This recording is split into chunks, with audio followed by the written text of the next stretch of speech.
Fala, querido peão, querida peã. Aqui quem fala é o paliteiro da web, o camomilo, o que você quiser chamar. Tô aqui dando uma olhadinha nos artigos, né, dos TRTs e dos noticiários que envolve como é que tá sendo o dia a dia do proletariado brasileiro. E aí surgiu uma reflexão, né?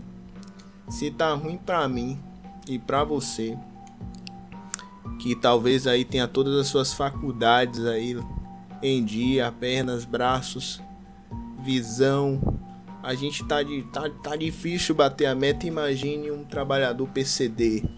Aí eu achei aqui um artigo do TRT 4, Rio Grande do Sul.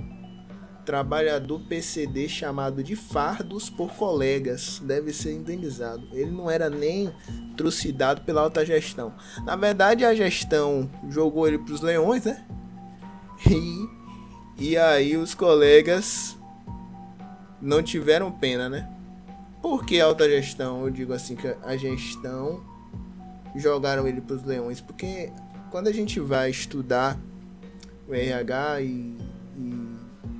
e a gente vai falar um pouco sobre recursos, como tratar os deficientes, a gente vê vários especialistas da área que dizem da importância, né, de conscientizar a equipe, de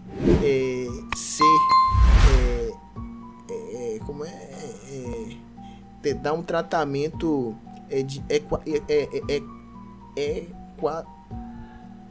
com equidade, né? Não é igualdade, é tratar os diferentes de uma forma diferente, né? Tem um cara mesmo que acho que Abreu e Marques, na verdade Abreu e Marques.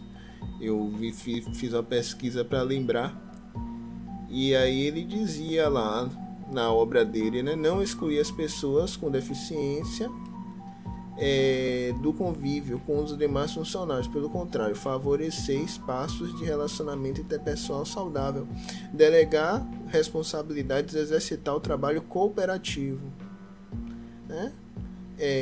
De modo que a avaliação de desempenho também possa ser medida pelo próprio funcionário, assim, sempre conscientizando, né, de que o cara, a pessoa que talvez ele não dispõe de um braço saudável, ou até mesmo de uma visão ou de uma faculdade mental como totalmente ágil, essa pessoa não vai dar os mesmos 100%. E aí quando vem a empresa e dá para um cara ou para a mulher que tem dificuldade, dá a mesma meta que dá para uma pessoa totalmente sã, né, com as suas faculdades, todas normais, isso é desumano, né? Aí essa notícia do TRT fala que um embalador de uma indústria metalúrgica contratado na vaga de pessoa com deficiência, ele sofreu discriminação e constrangimento. Ele ganhou 50 mil, né? Foi determinado o pagamento de 50 mil por danos morais, aumentando a reparação de fixá-lo em primeiro grau 10 mil reais. Aí, por que isso? Porque ele era tratado de uma forma pejorativa. Os coleguinhas chamavam ele de fardo, de cruz para carregar, eu até imagino, né? -1, né? Esse aí é -1, provavelmente. O pessoal largava mesmo, ele referindo-se às sequelas motoras decorrentes de uma paralisia cerebral. Aí algum dia podem até dizer, nossa, que absurdo, mas assim, toda empresa tem isso. Até mesmo a pessoa sã, né? Mas que ela é um pouquinho mais lenta, não sei, é o jeito da pessoa, ela acaba sendo discriminada. Imagina o deficiente, né? E ainda diz mais, o autor da ação informou, o próprio, né, provavelmente, ele era submetido às mesmas metas que os demais colegas, o que era incompatível com o ritmo de trabalho que a sua condição lhe impunha. O bicho embalava 5, a meta dele era 25, que era a meta que os normais, né? Isso é uma suposição. Que os normais, não, que as pessoas que não tinham a deficiência podiam alcançar. Aí o coitado, não é porque ele queria ele queria fazer corpo, ele tava fazendo corpo mole? Porque ele não tinha condições. Isso é um absurdo, né? Aí a empregadora respondeu. A empregadora disse que adotou medidas para prevenir e coibir o assédio e afirmou que a conduta ofensiva partiu dos colegas e não da empresa. Olha o clima dessa empresa, né? Tirou de fora o corpo e deixou as pessoas. Se fosse para dar o nome dos funcionários, certamente eles dariam, né? Mas enfim, uma vez que o colaborador veste a camisa da empresa, ele deixa de responder pelo CPF e agora é o CNPJ da empresa.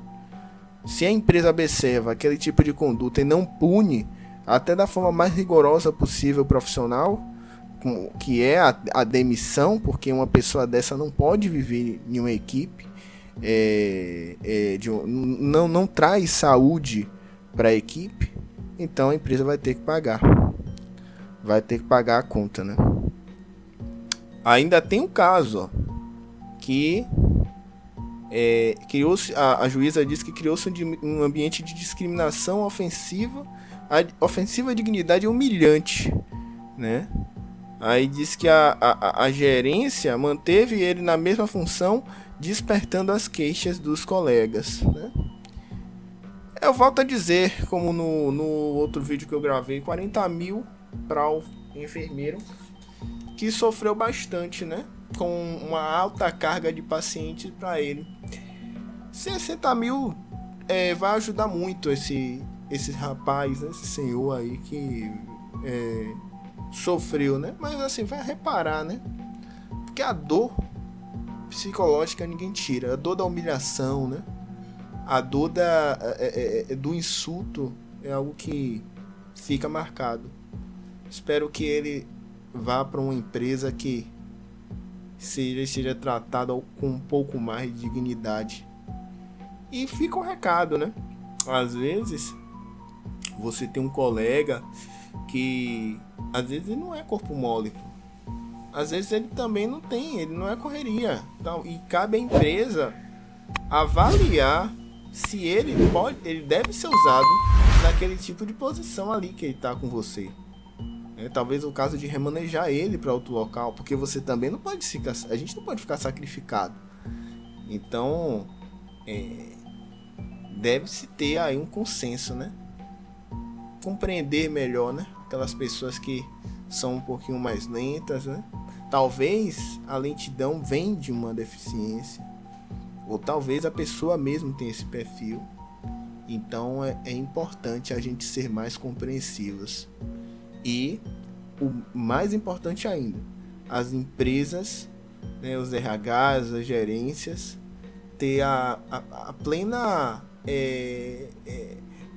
compreensão, né, de que tarefas dar, principalmente no caso, para as pessoas que têm alguma dificuldade, seja de locomoção, seja alguma perda, né?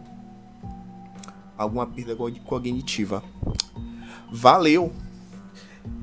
Vamos ficar por aqui. Parar aqui de caminhar por essas lindas paisagens. E seguimos em frente, paletando. Até a próxima notícia. Um grande abraço, viu? E olha, não tenha medo da segunda-feira, viu? A segunda-feira pode te surpreender. Um abraço.